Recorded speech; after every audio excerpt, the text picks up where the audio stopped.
ne sommes-nous pas bleus ou verts, comme c'est supposé le petit martien qui nous visite de temps à autre? Bien, parce que ça, c'est de la science-fiction. La réalité, c'est que nous sommes bruns. Et nous sommes bruns parce que nous avons été tirés de la terre. Nous sommes des terriens dans toutes ses couleurs. Et en tant que tels, nous avons été créés à l'image de Dieu et nous sommes tous appelés à la vie éternelle par la foi en notre Seigneur Jésus-Christ. Alors, comment comprendre la raison de ces diverses teintes de brun? Bien, j'ai trouvé la réponse dans la Bible. C'est dans le livre des Cantiques de Salomon, c'est la Sunamite, la bien-aimée de Salomon, qui parle à ses compagnes. Et elle leur dit, je suis noire, mais je suis belle, fille de Jérusalem. Ne prenez point garde à mon teint noir, c'est le soleil qui m'a brûlée.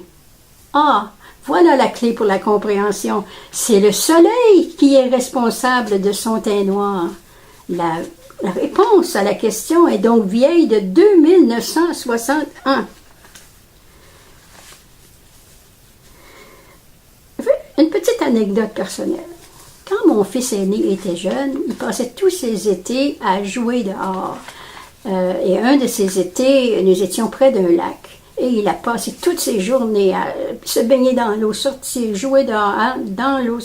Mais cet été-là, il était tellement bronzé que son costume de bain était imprimé sur son corps, de sorte que même s'il l'enlevait, on croyait qu'il le portait toujours.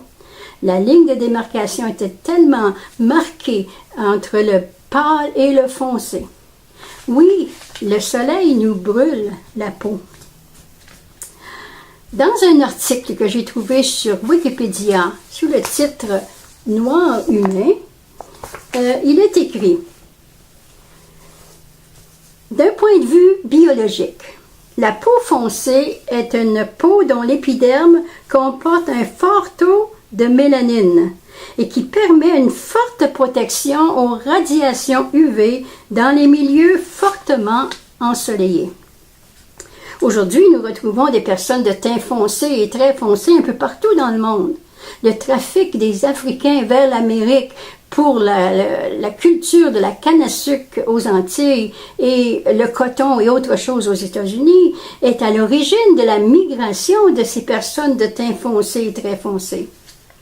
Jusqu'à l'abolition de cette pratique en 1793 aux Antilles et 1865 aux États-Unis. Aujourd'hui, les personnes de toutes couleurs et arrière-plan ethniques voyagent partout dans le monde et c'est bien comme ça. Nous retrouvons la plus forte concentration des personnes de couleur foncée et très foncée sur le continent africain. Surtout dans la zone subsaharienne, là où les rayons UV sont les plus intenses.